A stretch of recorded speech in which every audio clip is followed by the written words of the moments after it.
gente. Mas, Mário, antes de a gente começar, queria te agradecer muito assim, pela oportunidade, não só da entrevista em si, mas por ter abraçado a mobilização de trazer o filme para a Baixada Fluminense também. Acho que o seu papel foi fundamental, cara. Queria, antes de começar a entrevista, te agradecer por isso, inclusive. Não, valeu, cara. Continuou na segunda semana, agora essa semana que está começando hoje, continua em cartaz ou tiraram? Eu não conferi porque eu estava vendo que, na verdade, a Prefeitura de Nova Iguaçu vai exibir, quer dizer, entrou ali como protagonista, né? Não vão ser eles que vão exibir, mas entrou como protagonista. Eu nem olhei o Top Shop, cara. Nem olhei o Top Shop, mas eu vou dar uma olhadinha. Pelo jeito, Dá uma olhada, cara. tem o Top Shop e a Via Brasil, se não me engano. São dois shops da Baixada que estão exibindo, por enquanto. Legal. É, Porque na primeira semana também teve assim, tipo Feira de Santana. Teve gente, pô, Feira de Santana é uma cidade de porte médio, cidade enorme, na uhum. Bahia e não tinha. Não, Rio Grande, cidade de 200 mil habitantes, cidade operária no Rio Grande do Sul, tinha que viajar 1 hora até a cidade da minha mãe, Pelotas, para ver o filme. não. Cara, eu não sei se você conhece, assim, mas, cara, Baixada são 4 milhões de pessoas, né? É possível ter um Sim, sim. cinema que exiba, né? Apesar desse sotaque sem vergonha de gaúcho, eu sou carioca, cara. Não, é o que eu escrevi, um escândalo, né? Num filme não passar na Baixada. É um escândalo. Então é isso, cara. Queria te agradecer. E eu vou começar já com a primeira pergunta, assim, programada. Mário, onde surgiu a ideia de escrever sobre Marighella? Augusto, a parada é a seguinte: eu nunca tive crise de idade, essas coisas, sabe? Bom, o fato é que em 2003 eu tinha 39 anos, eu trabalhava em jornal, era repórter especial da Folha de São Paulo, aqui na sucursal do Rio. Uhum. Eu era feliz no que eu fazia o que eu queria, tinha o trabalho reconhecido, era bem remunerado. E aí eu fiz o que meus amigos e minhas amigas até hoje consideram uma estupidez, um desvario, que foi pedir as contas para escrever a história de um maldito daqueles cujo nome ou não é ouvido nas escolas ou é pronunciado en passant. Uhum. E um homem, que é o Marighella, cuja trajetória não pode ser ignorada na história do século XX no Brasil. E a gente ainda vê, pode falar mais disso hoje, ainda inspira tanto temor admiração no Brasil. Então, cara, o Marighella, eu queria escrever uma reportagem focada num personagem, ou seja, uma biografia jornalística, Uhum. e não encontrei um personagem que me atraísse mais do que o Marighella. Por quê? Porque o Marighella teve uma vida frenética, alucinante e espetacular. Segundo, contar a vida do Marighella me permitia contar a história muito louca do Brasil e do mundo durante pelo menos 4 décadas do século XX. Isso que eu volto, né? Quem lê o Uhum. livro sabe que eu começo na revolta dos malês em janeiro de 1835 na Bahia, a maior revolta negra urbana da história das Américas. Os malês eram africanos, escravizados no Brasil, mas eram africanos muçulmanos, e tudo leva a crer que o Marighella descende de malês. Então, quer dizer, a vida dele me permitia contar uma história de um tempo turbulento. Ao mesmo tempo, ao contar a vida do Marighella, dos quase protagonistas aos figurantes, passando por coadjuvantes, digamos, de luxo, eu tinha dezenas de personagens que mereciam eles próprios biografias específicas deles. Então, ou Uhum. seja, a vida do Marighella, o tempo que ele viveu e a turma, o elenco do livro, tornavam tudo, para mim, quer dizer, um personagem ideal, com esse sabor de ser um personagem maldito, né? Um personagem sobre o qual, desde a década de 1930, não é coisa do tempo da ditadura só, há um projeto de certa historiografia, de certas classes, de certos círculos, de condenar ao esquecimento e ao silenciamento. Por isso, Uhum. é assim que eu resolvi encarar o Marighella. Mas você ouviu o nome do Marighella? Você lembra assim, a primeira vez que você teve contato com esse nome? É o seguinte, eu nasci na primeira semana de abril de 1964, eu nasci com a ditadura. Tremendo pé frio, eu sou um filho da ditadura. E eu devorei toda aquela literatura a partir do fim dos anos 70, de memorialística de militantes, sobretudo da luta armada, que combateram a ditadura, que durou 21 anos, 64 a 85. Em todos os livros sempre havia muita referência ao Marighella, não, porque a organização do Marighella e tal, mas ele não era protagonista. Aí eu procurei o que eu considero, na parede da memória do Marighella, as pedras do alicerce. O que eu fiz depois, eu acrescentei meu tijolo, agora o Wagner acrescentou o tijolo dele, mas as pedras foram colocadas pelos pioneiros. Então eu li, por exemplo, um livro, já tinha lido, mas reli, do Emiliano José, grande escritor e jornalista, professor, ex-deputado federal, chamado Carlos Marighella, o inimigo número 1 da ditadura militar. Eu revi o filme Retrato Falado de um Guerrilheiro, documentário do Silvio Tendler, e eu sabia que tinha muita coisa para se descortinar da trajetória do Marighella. Por quê? Porque eu me beneficiaria da abertura de arquivos públicos com documentos originalmente reservados, secretos, confidenciais, ultrasecretos, nos Estados Unidos, na Rússia, os arquivos da velha União Soviética. Marighella militou no Partido Comunista Brasileiro, no PCB, durante 33 anos, e no Brasil. Foi só no governo Collor que os arquivos foram abertos das velhas polícias políticas. E isso me facilitaria muito superar os dois grandes obstáculos para contar a história do Marighella. Eu já citei um. Por um lado, certa historiografia, regimes apostaram no esquecimento dele, tentaram eliminar o Marighella da memória nacional. Mas, por outro, Augusto, ele passou a vida inteira tentando esconder as próprias pegadas, tentando não deixar rastros.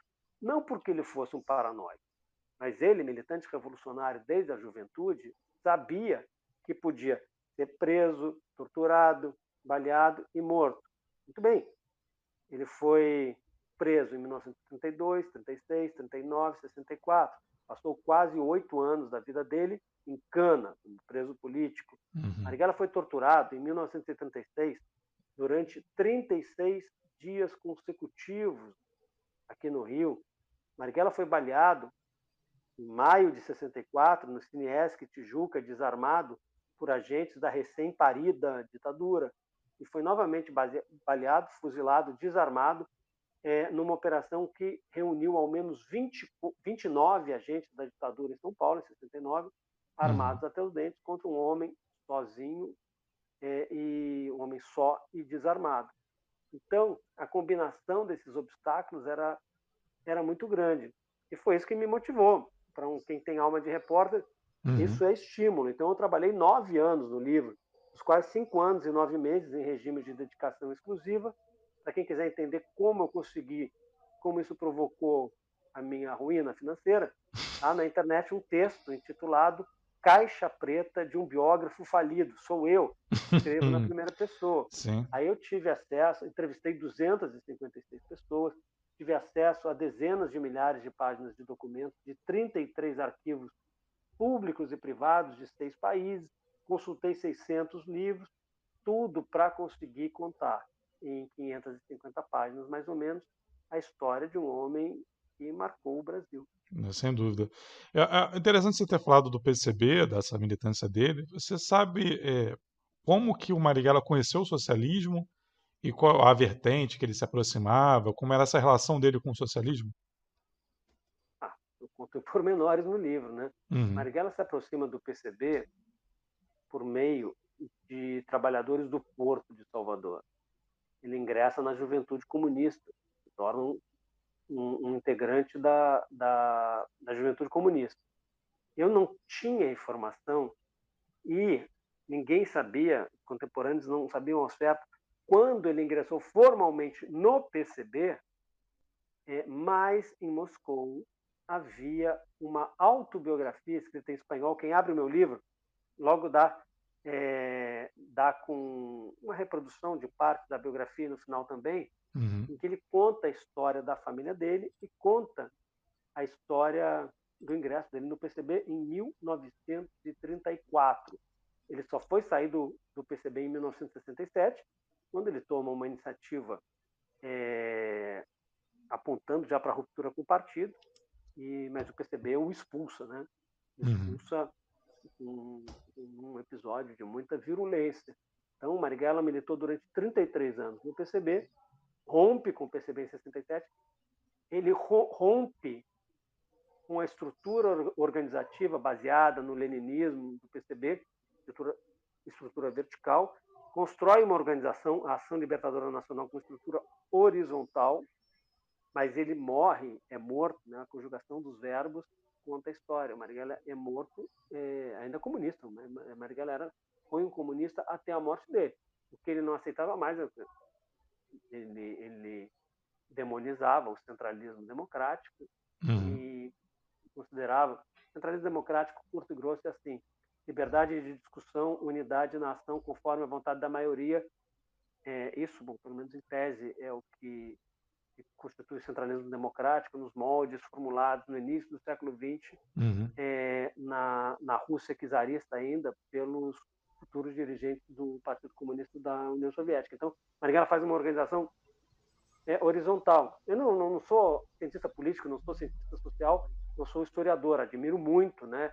E bebo nessas fontes, aprendo nessas fontes, basta ver a bibliografia do Marighella. Mas eu sou um contador de histórias, eu sou um repórter. Então, o que se viu na LN, e o livro conta isso não parando assim para analisar, mas por meio das histórias do Marighella e da LN, isso de fato proporcionou maior iniciativa da base. A LN fez muita ação. Muita ação. Foi a maior organização armada que enfrentou a ditadura. Porém, na ação de maior repercussão da LN, que fez em conjunto com militantes jovens do Rio de uma organização que passaria a se chamar MR8, o Marighella não foi nem consultado.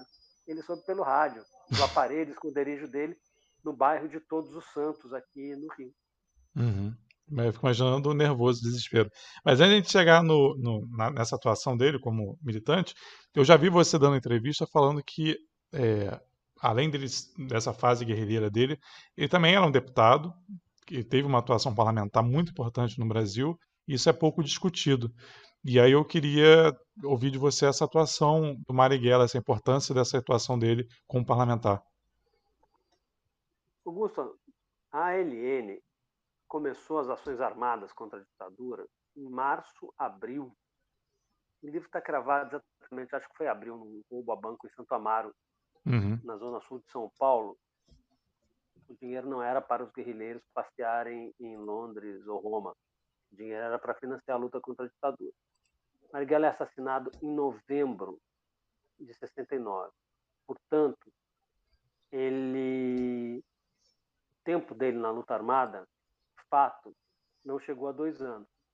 Foi mais ou menos no mesmo tempo em que ele se dedicou, numa parte da vida dele, ao parlamento. Marighella foi membro da Assembleia Nacional Constituinte de 1946, que enterrou a carta, né, a Constituição Fascista de 1937, da ditadura do Getúlio Vargas. Marighella era membro da mesa da Constituinte. Marighella era o coordenador da bancada do PCB, a bancada comunista na Constituinte, 14 membros eleitos como deputados federais, um como senador. Marighella, junto com um amigo dele e camarada Jorge Amado, constituinte, era o ghostwriter da bancada comunista. E para quem está ouvindo, é o escritor Jorge Amado, só para deixar claro. Sim. E conterrâneo também, só que o Marighella nasceu em Salvador, né? Jorge Amado nasceu em Itabuna. E quando acaba, a Constituinte de 46 vai de fevereiro a setembro. Quando acaba a Constituinte, ele assume o mandato dele de deputado federal. Quer dizer, e vai se empenhar nas grandes lutas, né, dele, do PCB e de setores também mais amplos da esquerda, das lutas democráticas daquele tempo. Então, o Marighella, ele foi militante do movimento estudantil, teve que abandonar a faculdade por causa disso, no meio de engenharia civil. Marighella foi constituinte, Marighella foi deputado, Marighella organizou presos políticos coletivos, organizou em Fernando de Noronha uma espécie que ele chamou de universidade popular, né? Cursos para os presos políticos aliancistas de esquerda que estavam em cana. Marighella foi o grande dirigente na clandestinidade da greve dos 300 mil em março de 1953 em São Paulo. É a greve que marca um novo novo ascenso do movimento sindical, que vai desembocar vai ter um crescimento até 64. Marighella organizou um movimento rural. Marighella era o dirigente do PCB, era um dirigente muito associado à Liga Feminina da Guanabara, uma organização dirigida por militantes, por mulheres comunistas. O Rui Marighella Marighella organizou, no início de 63, o Congresso de Solidariedade a Cuba. Ele teve uma vida militante que começa na primeira metade da década de 30. Aí nessa vida militante toda, ele vai de menos de 2 anos, um período em que ele pega em armas, numa situação muito específica, né? E que ele não, que é um recurso ao qual ele não tinha lançado mão, a não ser numa determinada época, o PCB, com algumas bravatas. Em 35, no Levante Armado comunista, passou a história como intentona comunista. Intentona é quando perde, né? Quando ganha a revolução. O Marighella não participou daquele movimento. Como eu escrevo, né? Os civis não foram chamados a participar. Era um movimento dirigido pelo PCB, mas com uma cultura tenentista, daqueles levantes, quarteladas de quartel muito intenso, né? Tanto que, basta a gente ver a história, o movimento praticamente se limitou aos quartéis. No Rio de Janeiro, no Levante, foi 27 de novembro de 35, acho que 2 ou 3 fábricas só pararam com greve operária. No livro tem o número exato, mas agora não me lembro. Sim, não. Mas o Marighella era aquele conciliador, fazia articulação, ou ele era um parlamentar combativo? Porque eu me questiono nesse sentido se houve alguma mudança de postura do Marighella com a ditadura e ele foi forçado a ser mais combativo, ou ele sempre foi um cara combativo, até como parlamentar? Augusto Marighella sempre foi um cara, da essência dele, ser um militante combativo. Sempre foi um militante revolucionário. Só que é o seguinte, a história do PCB é marcada por zigue-zagues. O PCB, por exemplo, em 45, apoia o ditador Getúlio Vargas, considerando que um golpe contra o Getúlio poderia levar de novo ao governo aqueles segmentos que tinham apoiado o Terceiro Reich, né, o nazismo alemão e o fascismo italiano. Então, por exemplo, Marighella, em 1945, pediu aos trabalhadores para não fazerem greve. O Luiz Carlos Prestes, principal dirigente do partido, maior líder comunista de maior expressão da história do Brasil, num discurso no Recife, falou: é melhor morrer de fome, é melhor apertar o cinto, é melhor morrer de fome do que fazer greve. Estavam traindo os trabalhadores. Eu não faço esse tipo de julgamento. Eu conto as circunstâncias. O que levou um cara como Marighella a falar isso? É o Marighella que vai organizar em 53 a grande greve, como eu falei, que marca o ascenso do movimento sindical. Então, o PCB tinha muitos zigue-zagues. Por exemplo, em 64, que é quando o Marighella, de certo modo, ele cansa do partido, ele deixa de identificar no PCB um instrumento útil para as transformações políticas e sociais que ele defendia para o país e, sobretudo, para combater a ditadura nascente. Ele acha que o PCB foi incapaz de resistir ao golpe. De fato, foi incapaz. O PCB ficou esperando uma iniciativa do presidente João Goulart, uma série de razões, inclusive de fórum íntimo, também outras, né? Mas ele não queria um derramamento de sangue. E aí o Marighella começa a preparar a saída do partido. O Marighella foi revolucionário do início ao fim. Agora, as posições assumidas, elas vão variar conforme as oscilações do PCB. Não, sim, total. E esse Marighella, deputado, cara de expressão, não, deputado de expressão, como que os jornalões e a mídia tratava ele? Ele tinha espaço nos jornalões? Tinha uma caricatura, criava uma caricatura dele? Como é que era essa relação da mídia com esse Marighella, né? Cara, o grosso do jornalismo apoiava o presidente Eurico Gaspar Dutra, Marechal Dutra, que tinha sido o ministro da Guerra, hoje se chamaria ministro do Exército, comandante do Exército, durante a ditadura do Estado Novo. Inicialmente era um fanzoca do nazismo, da Alemanha, que acabou se transformando em cheerleader dos Estados Unidos, do governo americano. Então, durante esse governo, muita memorialística trata com o governo democrata, esse governo foi de 1946 ao iníciozinho de 51. Durante o governo Dutra, pelo menos 55 militantes do PCB, mulheres e homens, foram assassinados. Em 47, aqui pertinho de onde eu estou, no Largo da Carioca, mataram uma militante numa manifestação chamada Zélia Magalhães. Então, É sua parente, não, né?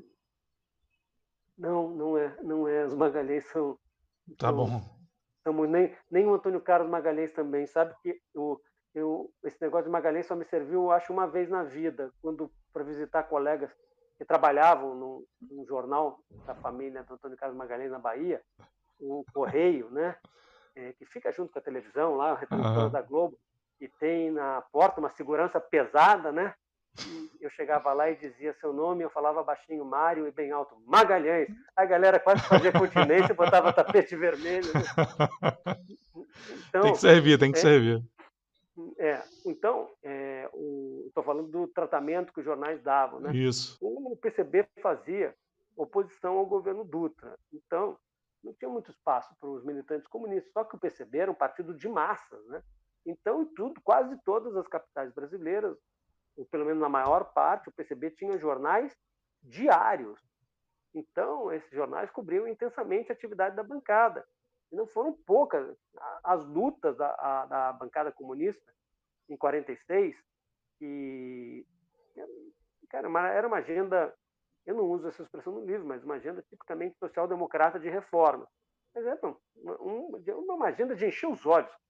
Cara, o Marighella fez discurso a favor do divórcio, e do ponto de vista das mulheres, porque não existia o divórcio, gente. O divórcio só veio na década de 70. E o Marighella explicava que, com a inexistência do divórcio, as mulheres eram impedidas de reconstituir legalmente a sua vida conjugal, e por isso eram estigmatizadas. E é que ele faz, inclusive, um discurso, né, aquele ambiente todo pomposo, numa constituinte com centenas de membros, nenhum era mulher. Para quem acha que luta não serve para nada, nenhum era mulher, só tinha macho na constituinte. Ele chega e diz, tudo bem, eu vou perder aqui. E fala alguma coisa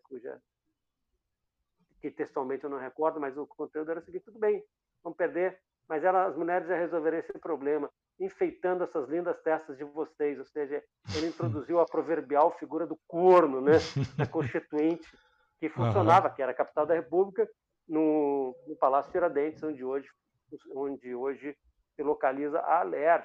O Marighella é o cara que lutou pela introdução do 13º com a bancada comunista. Não existia, gente, não existia 13º salário. Um país como o Brasil, o último do Ocidente a abolir formalmente a escravidão, hoje ainda um dos 10 países do globo com maior desigualdade de renda, nada cai do céu. A gente tem uma elite das mais egoístas do mundo. Então, é o seguinte, o Marighella e os camaradas dele tentaram introduzir o 13º salário, que não existia. E era chamado, na época, o nome que caiu em desuso, de abono de Natal. Perderam, e só em 1962, o abono de Natal virou lei, não foi presente de nenhum governante, mas sim, foi resultado de uma luta histórica de décadas dos trabalhadores e das trabalhadoras no Brasil, defendendo o 13º. Eles perderam. O Marighella é o seguinte, o Marighella era um grande cara com uma formação sólida, mas ele tinha alguns traços, como o talento para agitação e propaganda, agite próprio. No livro eu explico a diferença de agitação e propaganda. Então é o seguinte, o Marighella é o cara que chegava na década de 80, na década de 90, surgiram parlamentares assim no Brasil, faziam matérias e tal. O Marighella fazia isso na década de 40. Em vez, havia denúncias. A qualidade do pão está ruim. Em vez de só discursar, Marighella pegava uma pastinha, chegava, olha, o pão em São Paulo não está respeitando as medidas dos ingredientes e tal, os trabalhadores estão me mandando aqui, estão sendo prejudicados. Ele pegava um pão, apertava o pão, aquilo se esfarelava na tribuna. O Marighella chamou alguma coisa, ou alguém de reacionário. O presidente da Constituinte ordenou a taquigrafia para retirar a palavra reacionário dos anais da Constituinte no diário que circularia no dia seguinte, impresso, né? Uhum. Hoje o diário do Congresso. Hoje é digital, obviamente.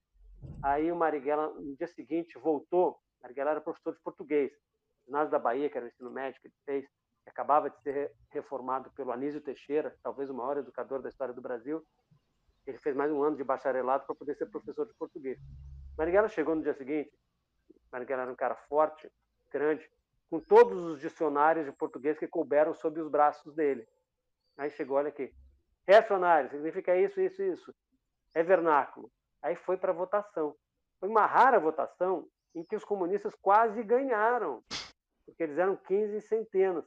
Perdeu por muito pouco, mas logo a proibição caiu em desuso e a palavra reacionário passou a ser impressa no diário da Constituinte. Uhum.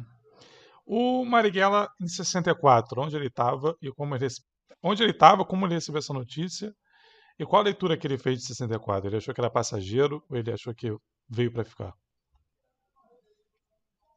Marighella morava na rua Correia Dutra, no Catete, com a companheira dele, Clara Scharf, hoje com 96 anos, minha amiga Dona Clara. Enquanto os tiras da polícia política subiam pelo elevador, ele e a Dona Clara desciam pela escada, escaparam. O Marighella passou a tentar organizar a resistência no Rio. O Marighella fazia parte de uma ala minoritária do comando do PCB. A ala majoritária, dirigida pelo Luiz Carlos Prestes, era muito próxima do presidente Jango e acreditava que o presidente João Goulart ia resistir ao golpe. O Marighella e outros companheiros dele da esquerda partidária, Joaquim Câmara Ferreira, Mário Alves, Jacob Gorender, Apolônio de Carvalho, eles se identificavam com as posições dos políticos de maior projeção do Brizola.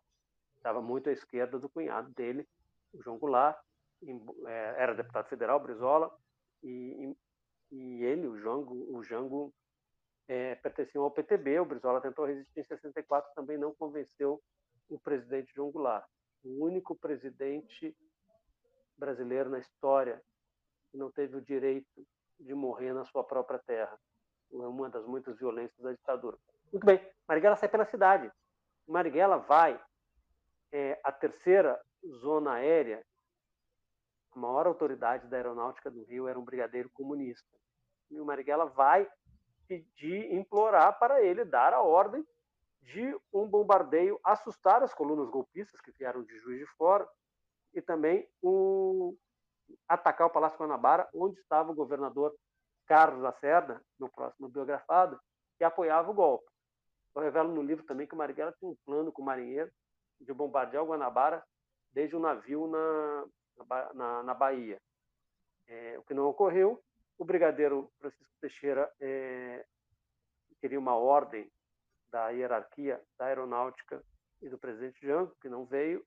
Os aviões, o capítulo em que eu narro o golpe se chama Os Aviões Ficaram no Chão, e o Marighella foi procurar o comandante dos fuzileiros navais, que era o almirante Aragão, pedindo para os fuzileiros atacarem o Guanabara em vão. E esse desespero que eu tentei transmitir, o desespero dele quase sozinho entre aspas, mas não havia resistência organizada de resistir ao golpe. Ele vem aqui para Cinelândia, onde eu estou nesse instante, e ele sobe numa estátua e começa a discursar.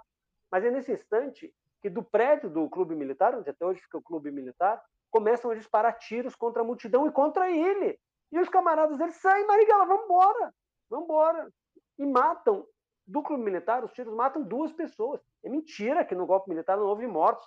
Pelo Brasil houve mortos, sim.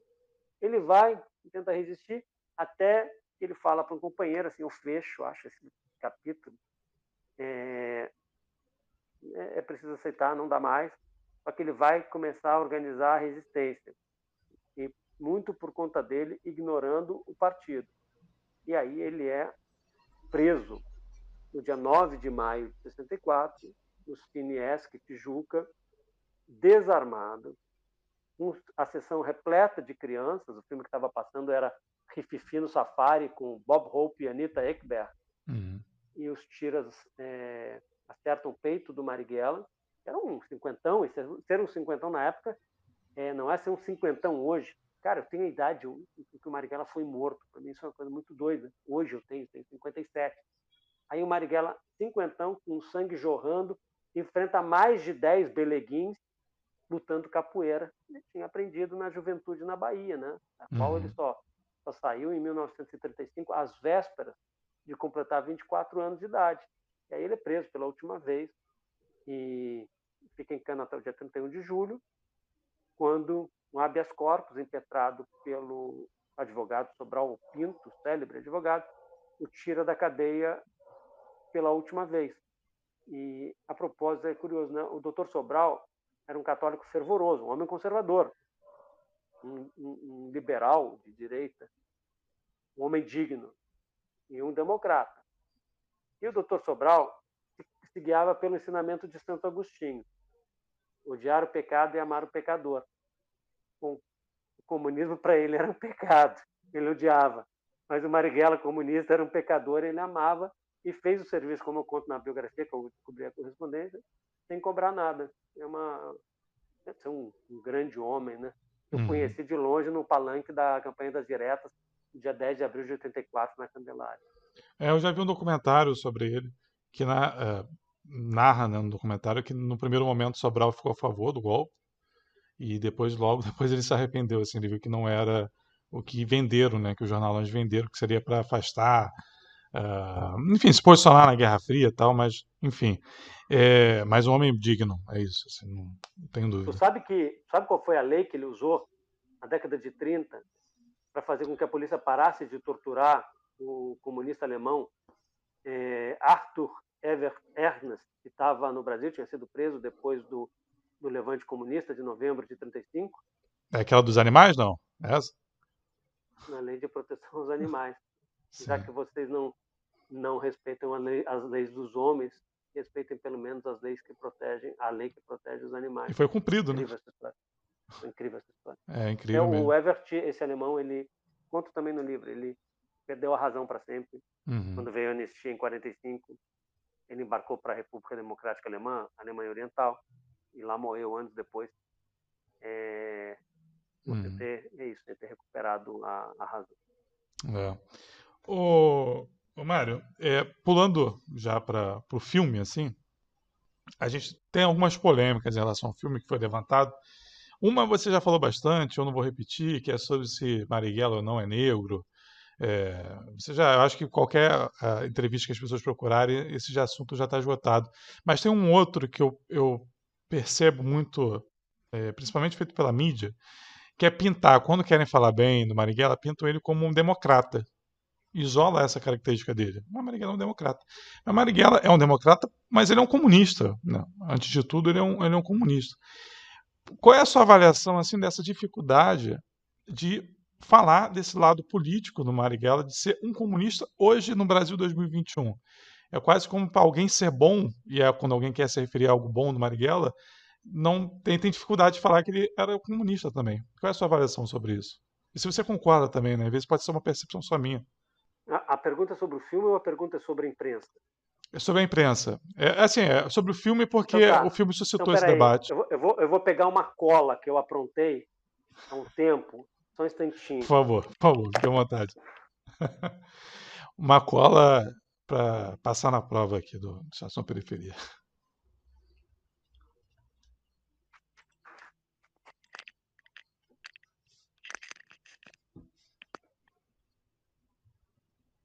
Oba! Uma cola? Botei. Cara, é o seguinte. Carlos Marighella foi um militante comunista desde a primeira metade dos anos 30 e nas 4 vezes em que foi preso estava defendendo a democracia, sim. A democracia é a vontade da maioria. Uhum. E quem o prendeu violava a democracia. Vamos por partes. Em 22 de agosto de 1932, Marighella vai em Cana, na Bahia, com mais 500 estudantes, uns 10 professores. Entre as bandeiras deles estava a constitucionalização do país contra a ditadura de fato do Getúlio Vargas. O Getúlio, lembrando, chega ao poder no fim dos anos 30, a Revolução de 30 é um golpe de Estado, ele tinha perdido a eleição quem assumiu foi o perdedor da eleição, o outro lado tinha roubado, ele também tinha, o lado dele tinha roubado, e ele promete a imediata constitucionalização. O governo dele se chama de governo provisório. E de provisório em provisório, ele ficou 15 anos, mas então Marighella estava lutando pela constitucionalização do país e foi em cana. Em 1936, preso no 1º de maio, vai ficar até julho de 37 em cana, encarcerado, 3 semanas torturado.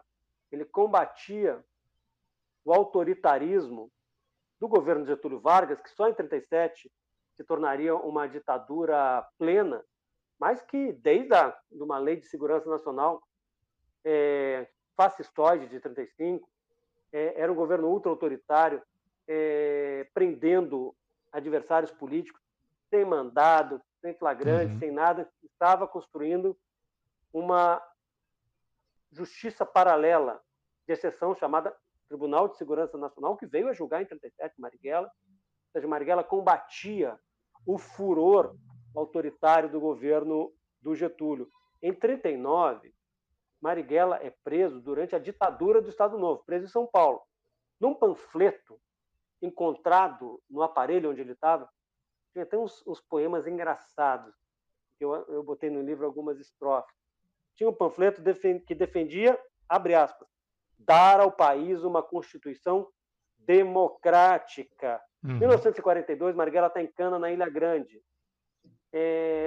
Ele e seus camaradas se dirigem ao ditador Getúlio Vargas, pedindo o seguinte: tem que ir uma tropa para a Europa, lutar contra o nazifascismo, não adianta falar em democracia no Brasil e não defender, falar em democracia na Europa e no Brasil e não mandar uma tropa. Nós nos comprometemos a lutar, havia muitos militares, no caso do Marighella preso, e quando a gente voltar, a gente volta para a prisão. A carta subscrita pelo Marighella, em linguagem telegráfica, falava em defesa da democracia. Para defender-se e subsistir, democracia necessita liberdade, liberdade de imprensa, palavra-pensamento, organização nas suas múltiplas expressões populares, defesa, democracia. Em 45, junho, Marighella tinha sido solto em 18 de abril.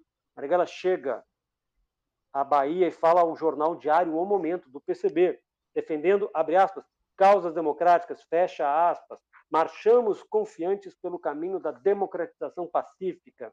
Qual era o jingle do PCB no Rio em 45? Bom, o compositor chamava-se Dorival Caymmi. Eu descobri a letra, não descobri a melodia, vou ficar devendo, para a próxima encarnação. Dizia o seguinte: ordem e tranquilidade, progresso e democracia. Para o povo, igualdade. O partido é o nosso guia. Em 46, 47, Marighella, constituinte, deputado, ele, os camaradas dele, defenderam a pluralidade dos partidos. Não bastou para, em maio de 47, o PCB ter o registro cassado, foi colocado na ilegalidade, e os parlamentares, mais de 200 vereadores, 46 deputados estaduais, 14 deputados federais, um senador, foram expulsos do parlamento em janeiro de 48. Na prática, o que aconteceu? Quem foi expulso, o voto popular foi violado. Vamos lá, golpe de 64. Marighella não era um democrata. Bom, Marighella foi contra o golpe de Estado, aí já começa aí. No livro de 1965 dele, Por que resistir à prisão?, Marighella abre aspas e ele escreve em negrito para destacar: o que se pode considerar como questão central é o problema das liberdades democráticas.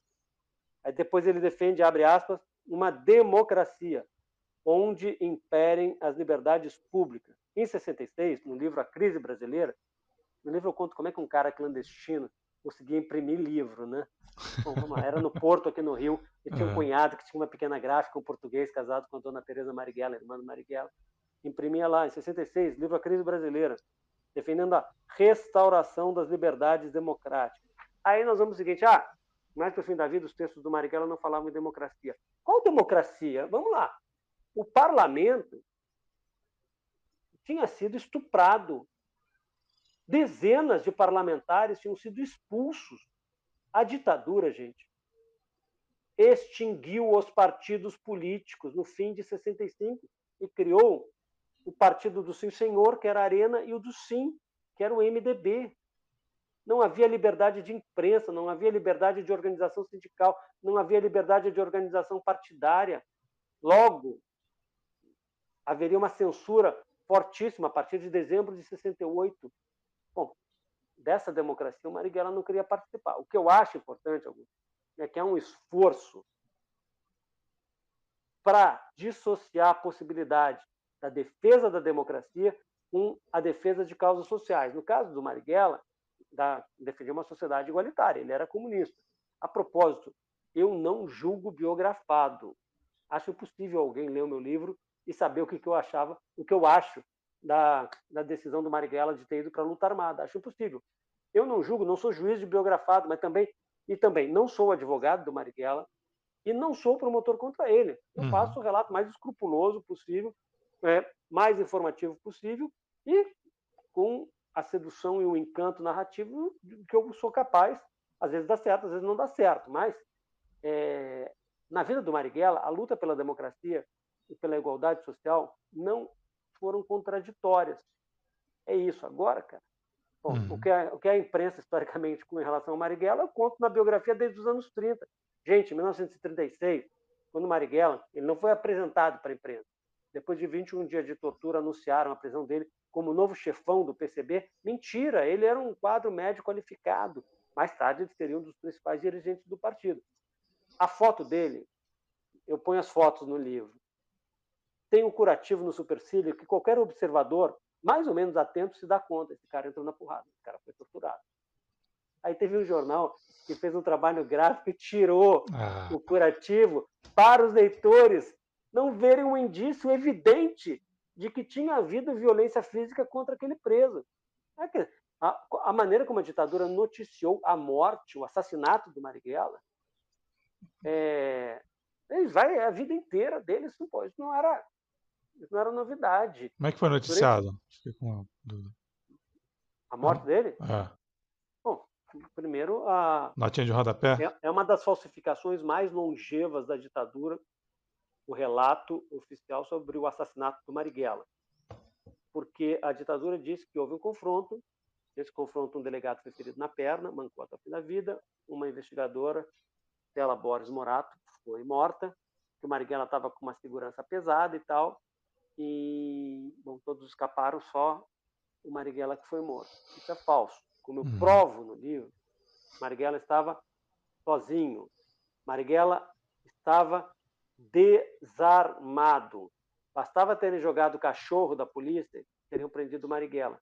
E pelo menos, eu dou nome por nome, pelo menos 29 agentes da ditadura armados até os dentes fuzilaram um homem desarmado.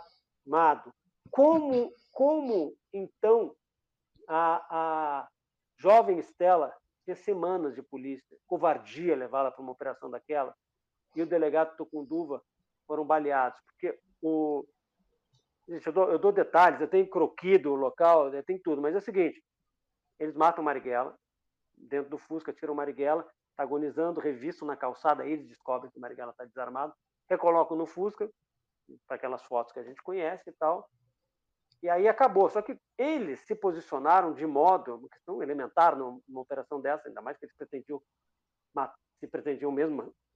matar o Marighella, de modo em que não haja hipótese do tiro, né, do fogo amigo, ou seja, de um tiro de um policial matar outro policial. Tem isso. Aí matam o Marighella e relaxam, saem todos e tal, vão comemorar. Só que vem vindo por uma outra rua um protético alemão que morava no Brasil, veterano da Segunda Guerra e com trauma de guerra. Quando ele vê aquele monte de polícia barrando o trânsito, ele se desespera e ele acelera. Quando ele acelera, alguém grita: chegou a segurança do Marighella. Não tinha segurança nenhuma. Mataram o protético alemão.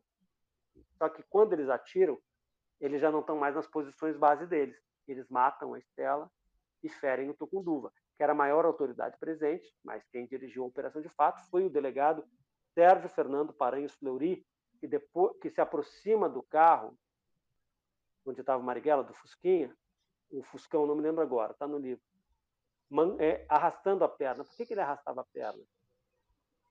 segundo os policiais que eu entrevistei, ele, os braços já não davam conta de tanto pico de uso de droga, né? Então ele se drogava, se picava nas pernas. O Fleury, que é uma história de um personagem, quer dizer, a questão fundamental é que ele era um agente do Estado. Uhum. É claro que ele inspira o personagem do Bruno Gagliasso no filme. Mas a história pessoal dele é a seguinte: esse cara, ele era filho de um médico legista, seu pai trabalhava de alguma maneira com a morte. Esse médico se infectou com um cadáver e morreu. E toda a vida do Fleury vai ser marcada pela relação dele com a morte. A história dele não é na polícia política. Ele vai para a polícia política com a ordem de aplicar os métodos dele no Esquadrão da Morte. E é isso que ele vai fazer até ele morrer. Ele cai de uma lancha em 1º de maio de 79. Uhum. Suspeita-se que tem... o relato oficial é que foi um acidente. Pode ter sido, porque ele realmente tinha dependência de química, mas pode não ter sido. Quando naquele exato instante, milhares de trabalhadores se reuniam, metalúrgicos, numa assembleia na Vila Euclides, e a assembleia comandada pelo metalúrgico Luiz Inácio Lula da Silva. Quando foi anunciada a morte do Fleury, a plateia vibrou como se fosse um gol da seleção numa final de Copa e começou a cantar uma música, uma melodia adaptada, para celebrar a morte do Verdun. Esse Fleury tem a ver com o Fleury do Carandiru, não, né? É parente, não, né? Não, o Fleury do Carandiru era o governador. É, mas é parente, não, né? Que eu saiba, não. O que eu Tá. conto, eu revelo no livro, é que a operação para prender 2 frades dominicanos, que vai resultar na morte do Marighella, ela é feita com o CENIMAR, Centro de Informações da Marinha, Uhum. cujo, nunca se soube disso, cujo comandante era um primo do Fleury, do delegado Sérgio Fleury, que tinha um outro parente na turma de policiais, que era um sujeito chamado conhecido como Paranhos, né? O Fleury era Sérgio Fernando Paranhos Fleury. E a LN, a organização do Marighella, tinha um guerrilheiro, que era o Fleury, Fleuryzinho, era um subcomandante militar, um guerrilheiro que marcou a história, foi o guerrilheiro. No filme é adaptado do Wagner para um outro personagem, um filme de ficção com base em fatos reais, Claro. conforme eu os narro, mas quem disse para o Marighella furioso, depois do sequestro do embaixador, vocês não precisavam ter dito, mas pelo menos era para avisar os companheiros do Rio, a mim, que haveria uma ação pesada. Sim. Se eu estivesse na estrada, eu estaria ferrado. Aí o Fleuryzinho olhou para ele e falou: olha, companheiro, eu aprendi com uma certa pessoa que não é preciso não é preciso pedir autorização para ninguém para cometer um ato revolucionário. Quem falava isso era um mantra do Marighella, né? E aí o Fleuryzinho falou isso numa reunião, foi na casa de um empresário francês em São Paulo, sobrevivente de ações armadas na resistência francesa, e que emprestava, ele era como ele dizia, o Jacques Breton me disse, eu não queria ser apenas um burguês que apoiava a LN, ele emprestava a fábrica dele para a LN produzir bombas. Entendi. Cara, que história fascinante. A gente está caminhando para o final, Mário. A gente tem. O livro é um marco histórico, o filme é um marco histórico, por muitos motivos, assim, mas tem um que eu acho que é muito latente no Brasil, que é essa habilidade que o Brasil tem de fazer os heróis se tornarem vilões e os vilões se tornarem heróis na nossa história, né? Enfim, eu acho que o Samba da Mangueira, 2018, mas tem todo um trabalho da gente mudar um pouco, ou mudar muito, o trabalho para mudar muito, mas hoje, né, a gente está mudando um pouco essa visão. Qual impacto você acha que isso pode ter nas pessoas que vão ver o filme, vão ler o livro, no entendimento delas sobre o Brasil, assim? Você acha, você espera que qual a transformação, o impacto sobre o entendimento do Brasil dessas pessoas que vão ver o filme e ler o livro? Augusto, eu acho o seguinte, que o esquecimento é amigo da barbárie. E, de certo modo, a ignorância também. Estou falando em termos pejorativos, a ignorância, estou falando não Sim, sim. conhecimento da própria história. Então, o que está acontecendo, o enorme impacto do lindo filme do Wagner, é que cada vez mais pessoas estão querendo conhecer a sua própria história. Em particular, reverenciando o samba de 2019, da Mangueira, dentro da Manu, as histórias que a história não conta. Sim. E esse é um negócio que, num tempo de tanta desesperança, né, dor, sofrimento, morte, é uma réstia de luz, né, em meio à escuridão, a esses tempos tormentosos. Falar em histórias, não queria terminar antes de fazer um registro, né? Carlos Marighella adorava futebol, não simpatizava com a camisa que tu está vestindo. Ele no Rio era Flamengo, na Bahia ele era Vitória, em São Paulo era corintiano. E Augusto foi um grande jogador do Vasco, né, e da seleção brasileira, que terminou seus dias de trabalho como censor durante a ditadura. Mas era assim, uma espécie de um burocrata, né? E foi um jogador que marcou a história do Brasil. Marighella adorava futebol.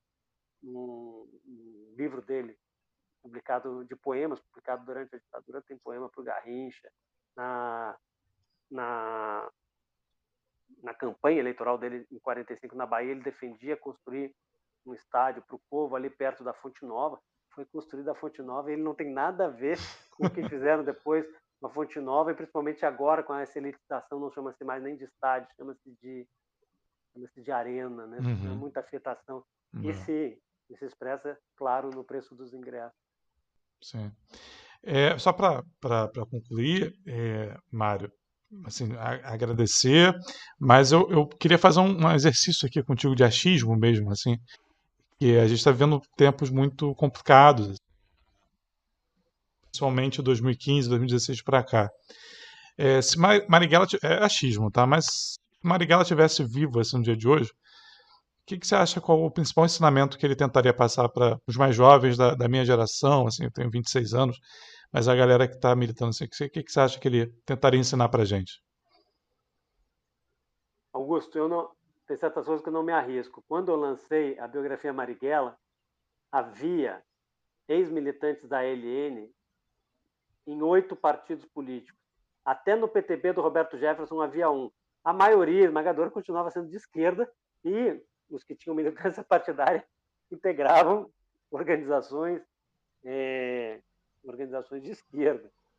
Então eu não ousaria falar nada, mas o Marighella, em 66, ele escreve uma frase que, na verdade, é uma síntese da vida dele.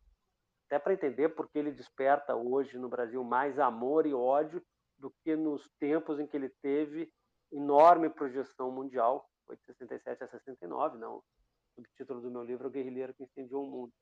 O Marighella hoje, ele gera muita inspiração, quem se identifica com ele, e muito temor, né? A memória do Marighella atormenta a extrema-direita. Então não sei onde o Marighella estaria, mas eu acho que ele estaria repetindo essa frase. Ele falava que depois do golpe, os brasileiros estavam diante de 2 alternativas: ou se conformar ou ir à luta. E era também uma discussão com o PCB que ele estava fazendo. E aí ele escreve: o conformismo é a morte. Desde criança, Carlos Marighella não se conformou com a ordem estabelecida. Foi criado pela mãe nos conformes do catecismo, né? O pai não gostava de padre, mas a mãe, na escola, era proibido ir de sandália. Ele pegou o sapato, cortou na frente, deixou os dedos de fora e disse: se Jesus Cristo podia andar de sandália, por que eu não vou poder, não deixam na escola ir de sandália? E foi. Então, quer dizer, o Marighella estaria repetindo isso. O conformismo é a morte. E estaria na luta, acho eu. Tomara, tomara. Mário, muito obrigado pela participação, foi incrível assim, conhecer mais. O livro do Carlos Lacerda já tem data? Como é que tá? Não, eu estou trabalhando na biografia do Lacerda desde 2015. Vai sair em 2 volumes pela Companhia das Letras, ainda sem data. E quem se interessar, né, está vendendo tanto Marighella, o guerrilheiro que incendiou o mundo, quanto sobre Lutas e Lágrimas, uma biografia de 2018 pela editora Record, né? Então, quem se interessar, vai nas principais livrarias que vai conseguir encontrar. E enfim, é importante dar essa moral aí para para quem está produzindo esse conteúdo tão importante para contrapor, né, esse discurso hegemônico no Brasil. Mário, muito obrigado, viu? Eu que agradeço, Augusto. Aquele abraço, até a próxima. Aquele abraço. Tchau, Mário.